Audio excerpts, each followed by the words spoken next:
हम महाकवि देव के पदों की व्याख्या कर रहे हैं।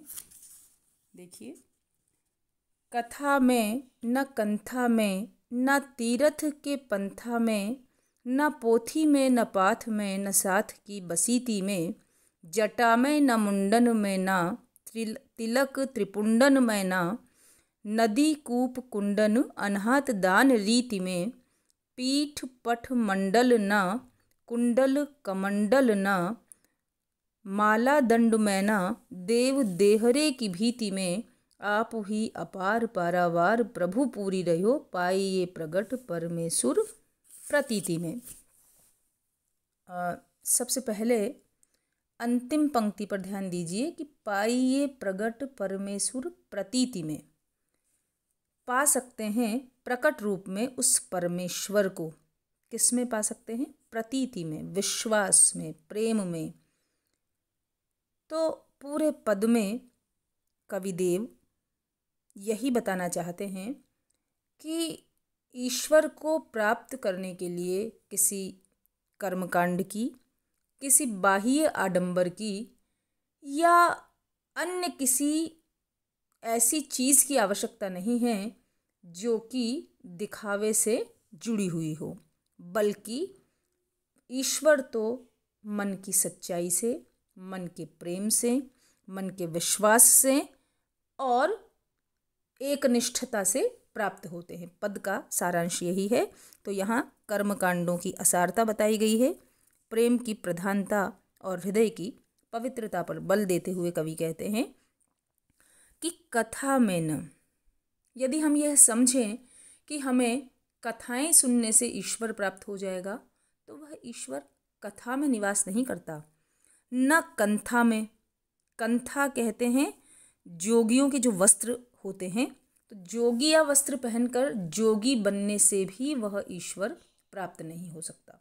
देखिए, इसमें यह बात जरूर ध्यान रखें कि कथा में यदि विश्वास है तो ईश्वर मिलेंगे, लेकिन केवल कथा सुनने मात्र से, केवल ऊपरी तौर से कथा सुनने में नहीं मिलेंगे। ऊपरी तौर से मन में सच्चाई नहीं है, मन में पवित्रता नहीं है, और यदि जोगी या वस्त्र धारण कर लिए जाएं तो वह ईश्वर नहीं मिलेंगे। तीरथ के पंथा में न, और न ही वह तीर्थों का सेवन करने से मिलेंगे। तीर्थों में यत्र तत्र जाकर प्रणाम करने से भी वह ईश्वर नहीं मिलेंगे। पंथा में न, और विशिष्ट प्रकार के पंथ को मानने में भी वे नहीं हैं। यहाँ दोनों अर्थ हो सकते हैं कि किसी पंथ विशेष की मान्यता से वे नहीं मिलेंगे, क्योंकि हमारे यहाँ धर्म को लेकर अनेकानेक पंथ बने हुए हैं। वैष्णव है, शैव है और शाक्त हैं, इस प्रकार के, और फिर उनमें भी मतमतांतर हैं। तो विशिष्ट प्रकार के पंथ को मान्यता देने से, उसको मान लेने से भी वह ईश्वर नहीं मिलेंगे। या इसका अर्थ ये भी कर सकते हैं कि तीर्थ के मार्गों में भटकने से भी वह नहीं मिलेंगे।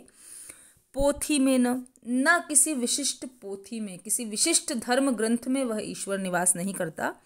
पाथ में न, और किसी विशिष्ट प्रकार के धर्माचरण में, किसी पाथ रास्ता, किसी विशिष्ट प्रकार के धर्माचरण में नहीं मिलता। न साथ की बसीती में, और न ही किसी के साथ रहने से। यदि हम किसी ऐसे व्यक्ति के साथ रहने लग जाएं जो कि बहुत धर्मप्राण है, लेकिन यदि हम उसके जो विचार हैं उनको मन से स्वीकार नहीं करते, यदि ईश्वर के प्रति मन से विश्वास नहीं करते, तो किसी के साथ रहने मात्र से वह ईश्वर प्राप्त नहीं होगा। जटा में न, जटाएं बढ़ा लेने से वह नहीं मिलेगा। और मुंडन में न, यदि मुंडन करवा लें तो भी वह नहीं मिलेगा। कबीरदास जी भी कहते हैं, मूंड मुंडाए हरि मिले, तो हर कोई ले ये मुंडाए, बार बार के मूंडते भेड़ न बैकुंठ जाए। तो ठीक उसी प्रकार कवि देव भी कह रहे हैं कि जटा में न मुंडन में, जटा में वह नहीं मिलता, जटा बढ़ाने से नहीं मिलता, मुंडन कर लेने से नहीं मिलता। तिलक त्रिपुंडन में, और तरह तरह के त्रिपुंडधारी तिलक लगाने से, या अलग अलग जो संप्रदाय, जो मत मतांतर से जुड़े हुए तिलक हैं, उनको लगाने से भी वह ईश्वर नहीं मिलता। बिल्कुल हमें ऐसा लग रहा है कि हम कबीर को पढ़ रहे हैं, कबीरदास जी भी कहते हैं कि जप माला छापा तिलक सरे न एको काम, मन काचे नाचे वृथा सांचे राचे राम। यदि मन कच्चा है और वृथा ही नाचते हैं तो वह ईश्वर नहीं मिलता। सांचे राचे राम, वह तो सच्चे हृदय में निवास करता है। ठीक यही बात कविदेव कह रहे हैं। जटा में न मुंडन में न तिलक त्रिपुंडन में न, नदी कूप कुंडन अनहात दान रीति में। नदी में, कूप कुएं में और किसी कुंड में अनाहत नहाने से और दान देने की रीति विशेष को मानने में भी वे नहीं मिलते, वे ईश्वर नहीं मिलते। यदि हम तीर्थों में स्नान करें, नदी कुएं बावड़ी या किसी धार्मिक जलाशय में स्नान करें और या किसी दान की विशेष रीति को माने तो उससे भी वह प्राप्त नहीं होता।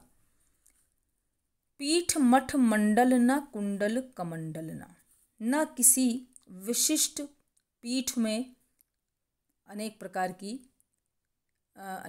के जो धर्माचार्य हैं उनकी अलग अलग पीठ होती है, उनके अलग अलग मठ होते हैं। तो ना तो वह किसी विशिष्ट पीठ में निवास करता है, न किसी विशेष मठ या मंडल में निवास करता है, न कुंडल कमंडल में। कुंडल बड़े बड़े जोगी बनकर बड़े बड़े कुंडल धारण करने से या कमंडल धारण कर लेने से वह ईश्वर नहीं मिलता। माला दंड में न, और माला और माला धारण करने या माला फेरने या दंडधारी यति बनने में भी वह नहीं मिलता। कबीर जी को पुनः स्मरण करती हूँ कि माला फेरत जुग गया, गया न मन का फेर, कर का मन का डारी दे, मन का फेर। कबीरदास जी भी यही कहते हैं कि सिर्फ माला फेर लेने मात्र से वह ईश्वर नहीं मिलता। तो माला में न, माला दंड में न, माला फेरने में या दंड धारण करके यति बन जाने में वह नहीं मिलता। देव देहरे की भीति में, और देव कवि कहते हैं कि किसी देवता के देहरे अर्थात मंदिर की भित्तियों में भी वह निवास नहीं करता। देव में यहाँ श्लेष अलंकार है। देव कवि और देव ईश्वर। आपु ही अपार पारावार प्रभु पूरी रहो। जब इतनी सारी बातें बता दी कि वह ईश्वर इनमें से कहीं नहीं मिलता तो फिर कहाँ मिलता है? आपु ही, स्वयं ही। अपार पारावार, पारावार समुद्र, वह अपार महासागर है, वह तो स्वयं अपार महासागर है। प्रभु पूरी रहो, और वह ईश्वर इस सृष्टि के कण कण में पूरी रहो विद्यमान है। आपु ही अपार अर्थात आत्म रूप में वह परमात्मा घट घट में विद्यमान है। वह कहाँ मिलता है? अपने मन में ही निवास करता है। हमारे आत्मा के रूप में वह परमात्मा प्रत्येक मन में पूर रहा है, निवास कर रहा है, विद्यमान है। जैसे कि कबीरदास ने कहा है कि कस्तूरी कुंडली बसे मृग ढूंढे बन माही, तैसे घट घट राम है दुनिया देखत नाही। पूरे पद में हमें कबीर के दोहों का साम्य नजर आता है, और कबीर की तरह ही यहाँ कविवर देव कर्म कांडों का खंडन कर रहे हैं और मन की पवित्रता और ईश्वर के प्रति विश्वास का मंडन कर रहे हैं।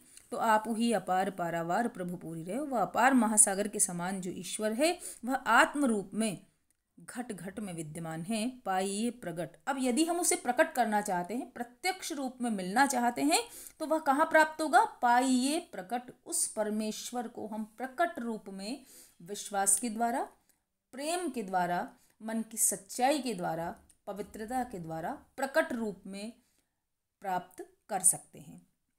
पूरे पद में अनुप्रास अलंकार है और देव जो शब्द है उसमें श्लेष अलंकार है, और आप ही अपार पारावार प्रभु पूरी रहे। अपार महासागर जो वह प्रभु है इस आत्म रूप में परमात्मा में निवास कर रहा है, रूपक है यहाँ पर।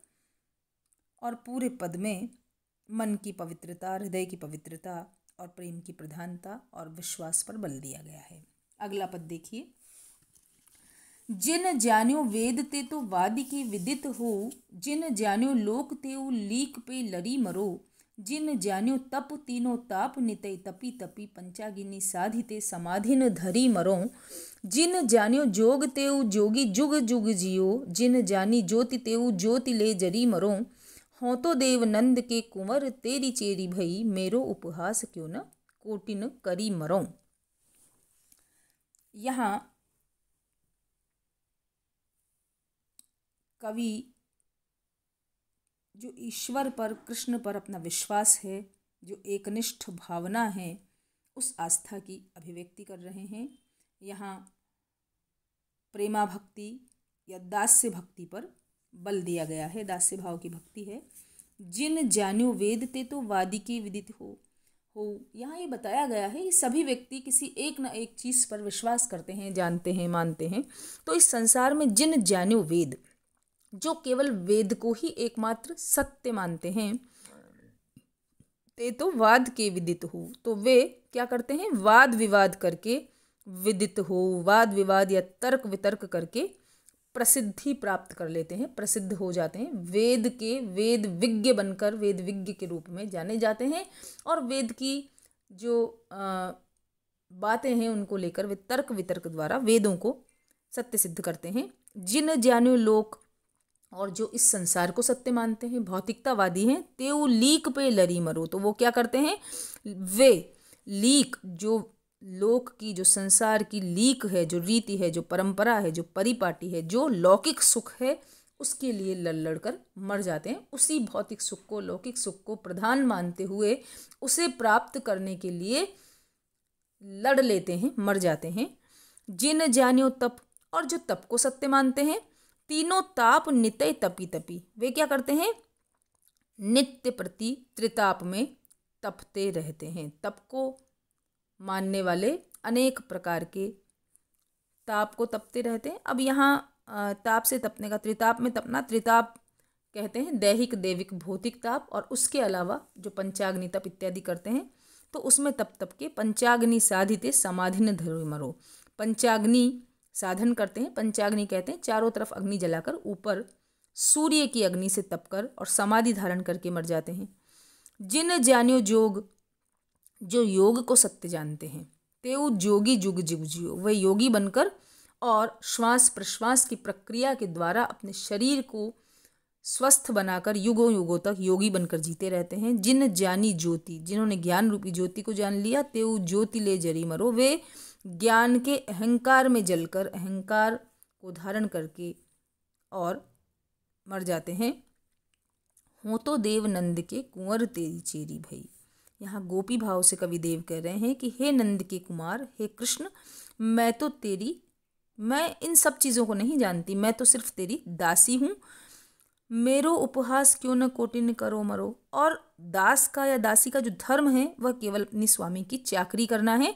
इसलिए चूंकि मैं और कुछ नहीं जानती, केवल दास्य भाव की भक्ति जानती हूँ, भले इसके लिए करोड़ों लोग, कोटिन, अनेक प्रकार से मेरा उपहास ही क्यों न करें, मेरी हंसी ही क्यों न उड़ाएं, मैं सिर्फ दास्य भाव की भक्ति पर, प्रेमा भक्ति पर विश्वास करती हूँ। हे कृष्ण, केवल आप में आस्था रखती हूँ, मुझे अन्य किसी चीज़ से लेना देना नहीं है।